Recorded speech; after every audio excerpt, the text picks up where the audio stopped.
Okay, so our next session is going to be by Mike Gifford, and it is about the advantages of working in the open within government design systems. Mike has worked on design systems for governments worldwide, including Canadian and US governments. He has also been called the godfather of accessibility in Drupal community because he's long time contributed to the Drupal CMS, including the accessibility of that, including the accessibility of the admin interface, which is not something that many CMSs have had a lot of focus on. So he's got a lot of experience within accessibility, but also in open source, including in the government context. Now, he's currently working at Civic Actions as their Open Standards and Practices lead, and he is a through thought leader on open government, as well as digital accessibility and sustainability, and worked with a lot of different governments as a W3C invited expert, and also as an authoring tool accessibility expert.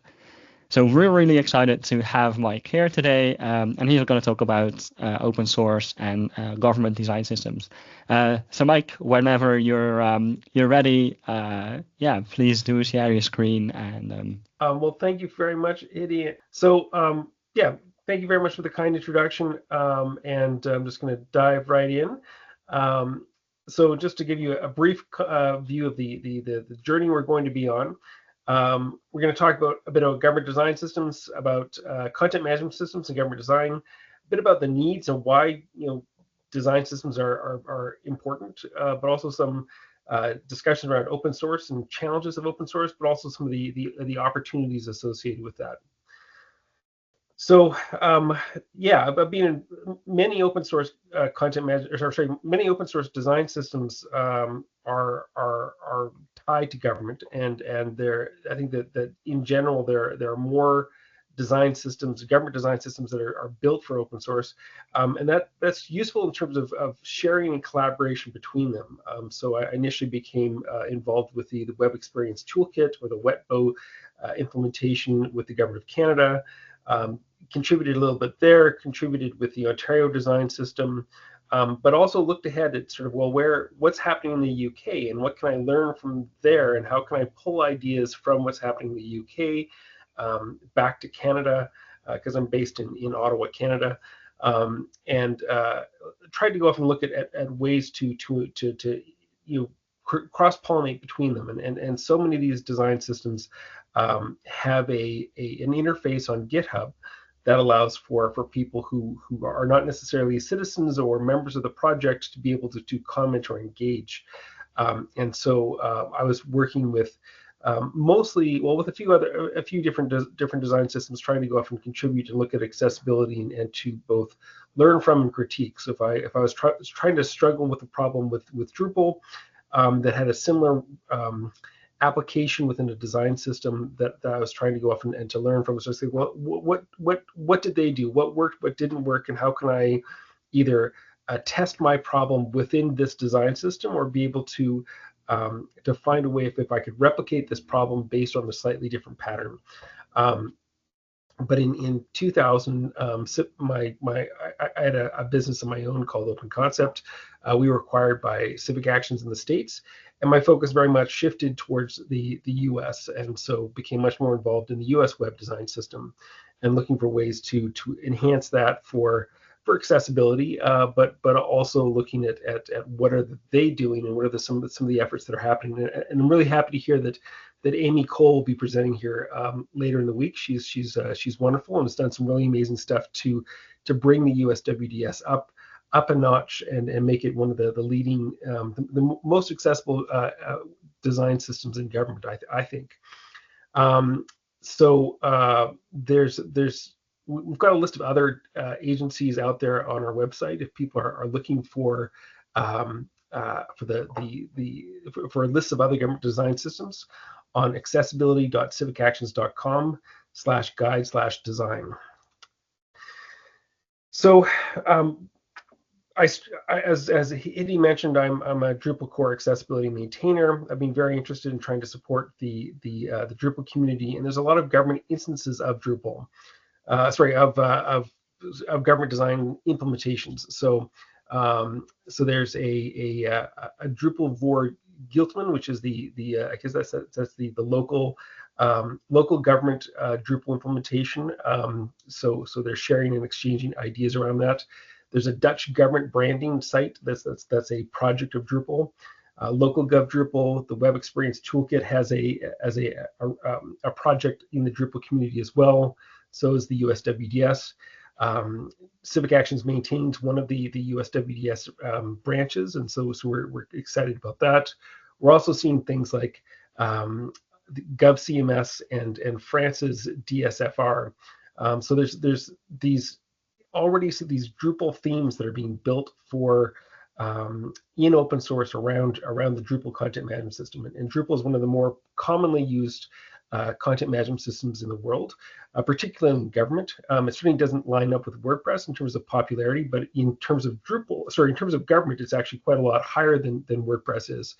In a Funka study of the European Union, about 25% of the web pages that they evaluated within the European Union member states were tied to Drupal. And these are just government sites, but it is certainly interesting to go off and to see that proportion. But there's different things when you're trying to go off and build for a content management system than when you're trying to build for a design system. So things to think about in terms of the government needs for a design system. You need to have brand and identity for sure, security, accessibility, performance. There's having reliable, dependable patterns that you can reuse.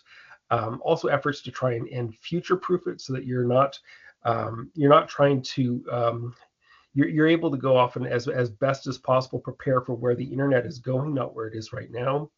And also, how do you try and ensure that you have citizen trust, that a website should foster that. Open source helps in a number of different ways for that, because it does provide you with that comparison between systems, so you can look at how different systems engage with each other. You can have external contributors look at improving the system or critiquing it or copying from it. There can be a lot of history about why certain patterns were made and what decisions were made that are available in open source systems. So you can't necessarily do in a proprietary system. There's lots of ways to engage with user research, and also to get feedback with users with disabilities.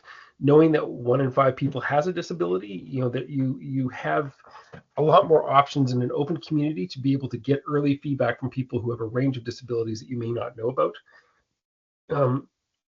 There's also a broader software ecosystem that you can learn from and extend to if you're working in the open and sharing your work, and things will be built more likely to be standards compliant if they're open source, because you want to be able to ensure that interoperability. And working with an open source tool is also a great way to go off and to try and keep up with the internet. I think that's one of the biggest challenges of design systems, is making sure that they remain relevant, because what you were designing for a decade ago is no longer really what you're trying to design for today, because things like web components have come in that have made people reconsider how we're building pieces of the web. But it's not without challenges. There's definitely challenges with design versus structure. In any design system, you need to try and figure out how do you try and make sure you're separating that information out, so that you're not that it's the semantic information is being conveyed, and that somebody isn't just making a component look like what it's supposed to look like, but it actually has the proper semantics and the is able to have the full accessibility and of the design component as being tested and evaluated. Once you've deployed a design system, keeping that up to date is important as well, because there may be pieces that have changed that affect different layers of the tech stack that you're working with. So if your design system is changing on a even a quarterly basis, how often do those government websites change to keep up with that? How are you making sure you're able to review and find places where that old patterns from a year or two ago are being updated so that again the look is consistent, and you have a structure that is well maintained, and gives a good user experience for today, and not for when that piece of that page of the website was built, several years ago. Having that balance between automated and manual testing is useful. It's really important to go off and make sure you've got that built in. And again, if you're having an open source system, you're able to benefit from a lot of the tests and the structures that other people are using, and be able to build on those. And so that can be beneficial. It's also a challenge to go off and integrate with the content management system that's underneath your design system. And there's opportunities to do things with the design, with the content management system as well. So in Drupal, there's the idea of the single directory components, which can be aligned very nicely with web components to be able to provide a single definition within the content management system that lines up nicely with the design system, and that allows for more consistency between how that content is portrayed and organized within the final website.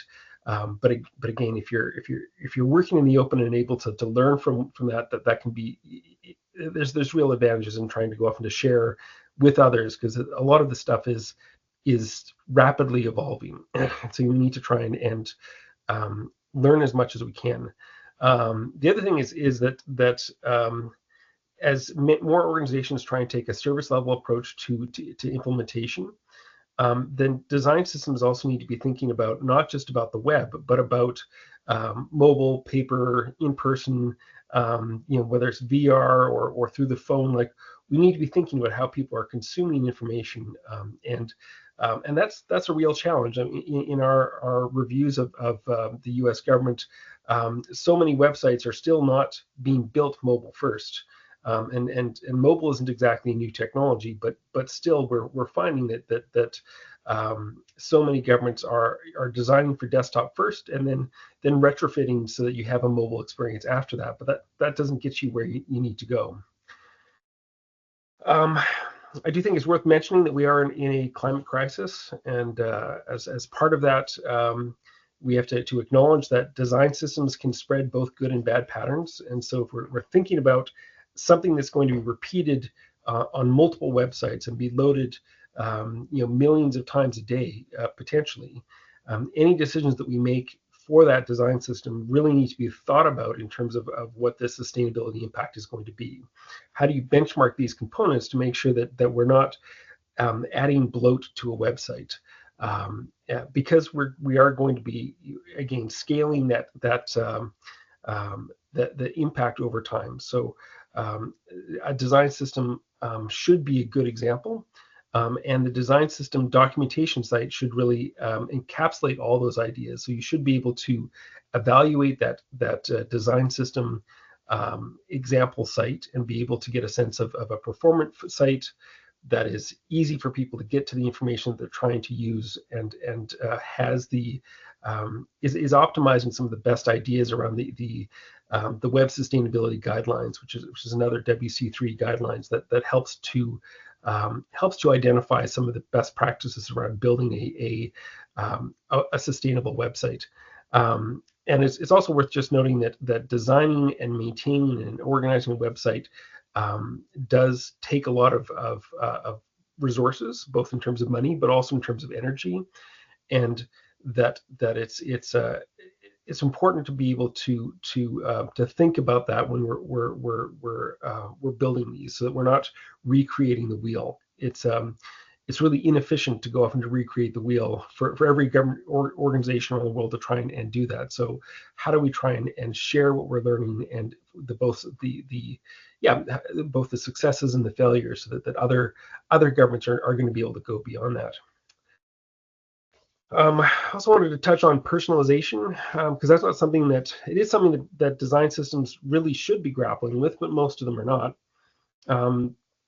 Simple things like dark mode. This is going beyond WCAG. WCAG does not have clear distinctions on dark mode.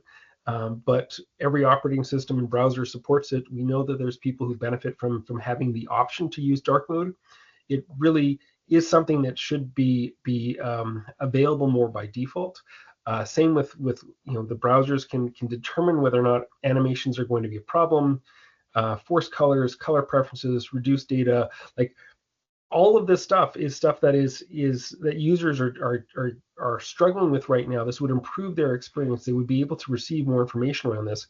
And it is just not, it is being ignored because it's additional work. But if we can work together on this, if we can say, here's the best practices for government design systems for dark mode, we build out those symbols, we're properly using SVG to be able to implement dark mode. We're properly looking at building our CSS and our JavaScript, so we're respecting animation and the user choices. If we're thinking about how we want to how do we want it to deal with all the different ways that people are consuming our data and be responsive to that? I think that is a really important part of what a design system can do. And again, if we're collaborating with each other on that, we might be able to actually get to some of these personalization goals and be able to benefit, because we're not right now. So wanted to bring up web components again because, well, they're cool. But beyond that, they're a really good way to try and address quality control, because right now we don't. In trying to implement the design systems, there's a lot of inconsistency about how they are being implemented. And if we can use something like a web component, we're more likely to be able to use machine readable tests to evaluate where the design system's components are being used effectively, and make sure that they're being updated and managed effectively. So that's the real advantage that I see, is around having better quality control and separating out the semantics from the design elements, so that we're not having site builders or designers go off and tweak the components that are provided by the design system in order to meet what their needs are. It's better to actually have knowledge and confidence that the component that is being implemented is being properly done, and be able to track that effectively, than having multiple variations of that. I think that there's performance improvements with using web components over JavaScript frameworks, so that's useful. There's also lots of advantages to use web components for interoperability, which again helps when you're dealing with complex systems and you want to be able to make sure that you're engaging with that. And again, web components should make it more future compatible. I do want to say though that there be dragons. So web components are useful, but there's still a lot of work to be done to make sure that we have confidence in managing the shadow DOM, and not all of the accessibility and the semantics of managing the shadow DOM you're not going to have. We're still very much in new uncharted territories in a lot of ways. So we need to be building some best practices around that. So I've been involved in the 2024 Web Almanac. So the HTTP archive has crawled millions of websites and gathered all that data into a big, multi-terabyte database that's available in BigQuery. And for the 2024 accessibility chapter, I wanted to be able to scan government websites and be able to get a sense of what is available, what can we learn about the accessibility of government websites using this data. And it is really interesting to go off and to see how different governments compare, and to see how accessibility fits in different along with different legislation or different states. And so there's a lot of opportunity here to explore this more deeply. And I have quite a lot of data that based on this, but I think this is the HTTP archive has this data it's public data, and so people with their own BigQuery accounts can go and can query this and be able to collect more in-depth information about what specific accessibility errors are available, what specific technologies are being used, and simply by using some queries and collecting and aggregating some information, It's also just so useful to be able to line up the technology that's being used with the accessibility errors that you're seeing. And I would really like to see some more effort to go off and to tie this in with design systems as well, to have a few consistent markers for design systems, and taking that open source fork of Wappleizer and that the HTTP archive is set up, and be able to add to that elements to say, how do we evaluate which design system we're using? How do we make sure that we're tracking that, so that we can see, how many of how many of the sites that are being tracked by the HTTP archive are using our version of the design system, and how do we manage that over time? And how do we get to the point where we're making evidence-based decisions about our technology choices? Because right now we're not, a lot of the time. We don't have that evidence to do those comparisons. Also wanted to talk briefly about the Unlighthouse and Purple Alley. I know that I'm coming to the end of my time here, so I'm going to just try and my slides will be available afterwards if people want to look at this. But there's a lot more availability for site scanning tools that are built on tools like Axe. And I think that there's more that could be done to extend those, to look at plain language, to look at better integration with tools like WKEM, and to be able to help chart those changes over time. And I think that again, that integration into a design system to be able to help monitor how it's implemented, I think is something that could be done much better, trying to leverage and maximize the use of these open source tools. Another thing is looking at digital public goods. So open source and open standards, there's been a lot of discussions between free software and open source, and a lot of branding debates around that. But one that's come out recently is the idea of digital public goods, and to reframe technology to say, how do we make sure that when we're building digital infrastructure, that we're really focused on public good as part of that, and open source and open data are part of that. But trying to make sure that there's alignment with things like the Sustainable Development Goals. And again, if open isn't necessarily something that is motivating governments to get excited about it, public good might be a better way to go off and to get organizational buy-in, and also to reduce confusion. And finally, there's a lot more that can be done, and by working with open source tools, we can start to collaborate with each other, and hopefully accomplish bigger, bolder things. So how does the design system fit in with the rest of the organization's systems? How do we make sure that we're able to collaborate intentionally, and make sure that we're able to do more together and build stronger communities for us to engage with each other? Where are these design systems implemented the most effectively in your design system? What we can track what patterns are being used, and how we want to evaluate those, and look at what are the patterns that are missing, and what are the things that we should be, what are the real needs of the users of these design systems, and also what are the tools that are missing to help us ensure that we have high quality implementations of the design system.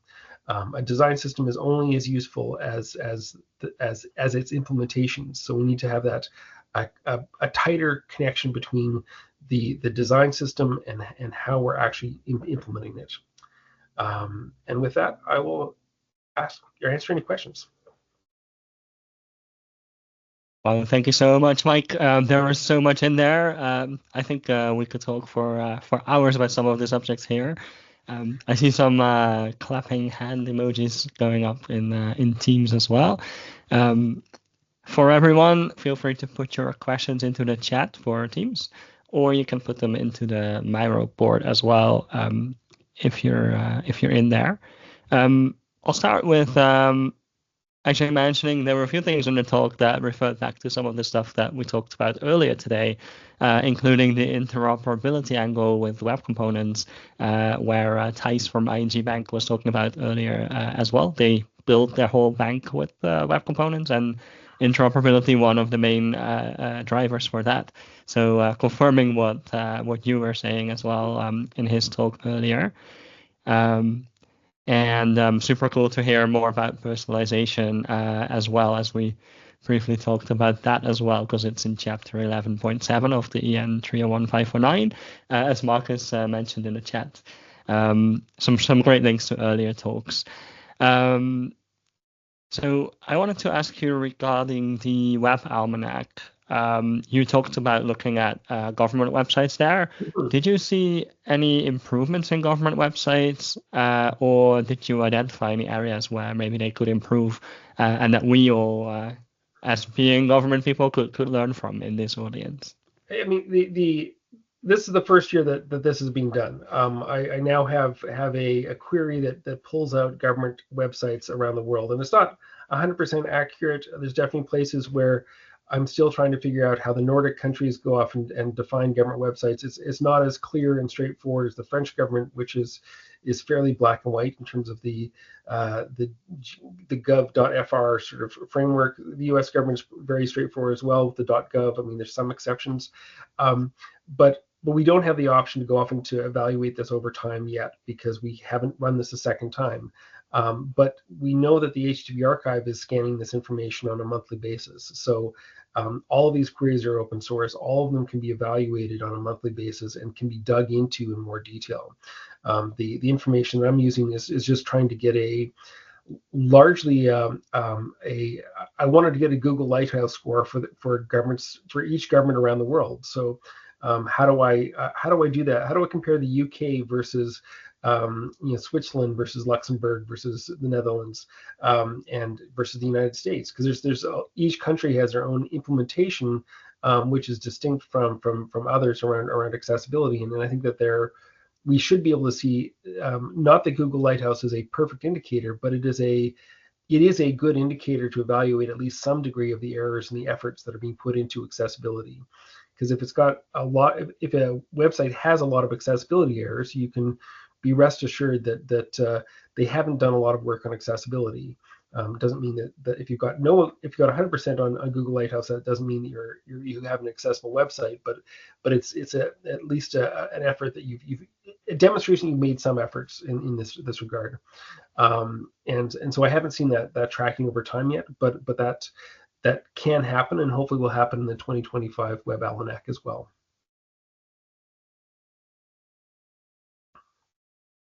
Yeah, you're muted. Yeah, it's going to be interesting to watch that improve over time.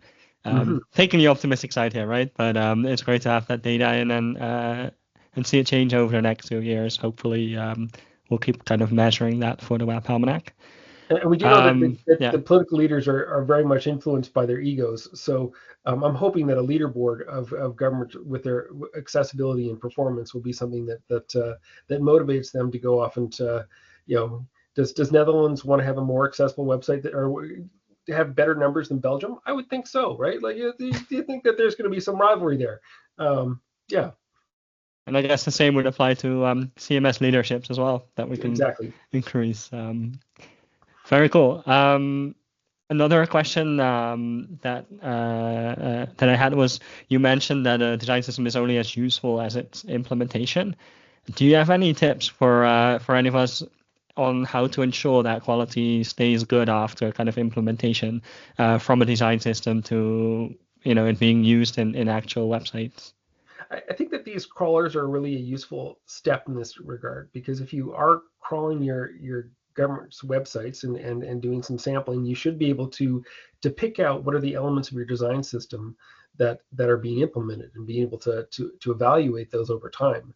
But I haven't seen any design system that is currently doing this. But I do think that it is a real challenge, and visually, if you look at a lot of government websites, you will see these same design patterns, but often if you look into the code behind it, it's semantically all over the place. It isn't necessarily a good representation of that, and I do think that that web components will help for that, because it'll be much easier to identify if somebody is using a web component by looking at the source code, and to make sure that will be an indication that the semantics and the design are properly set up. But before we get there, I mean, even there, we'll need to go off and have people scanning to make sure that those web components are being used and being updated as well. So Robert mentioned that this is a nice bridge to the Project Wallace session that we'll have later this week. That is a project that is all around measuring how CSS is used. But again, that can also help to help us measure that we have like the right color contrast across websites and things like that. Yeah, that should be interesting. And I think the Amy Cole session that you mentioned earlier is also going to talk a bit about like how to keep track of things in the design system and provide tests too. The Web Almanac also has a whole chapter on CSS as well, and has a whole bunch of queries that they're able to run. And if you pair that up with the country-specific scans, you could probably find a lot of additional information about like how generally CSS is being implemented in the future. But it's interesting to hear. I'm interested in hearing how more about Project Wallace in the future.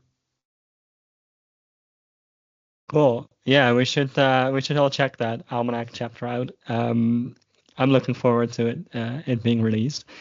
So that's unfortunately all we had time for in terms of questions. I'm sure people might have more questions. Is there any place where they could reach you, Mike? Yeah, I'm mostly on LinkedIn these days, which is M Gifford or Mike Gifford on LinkedIn. But I'm also on Mastodon and still on Twitter. So definitely out in a few different places for people who want to find me. So awesome. Well, I just want to thank you very much once again for joining us.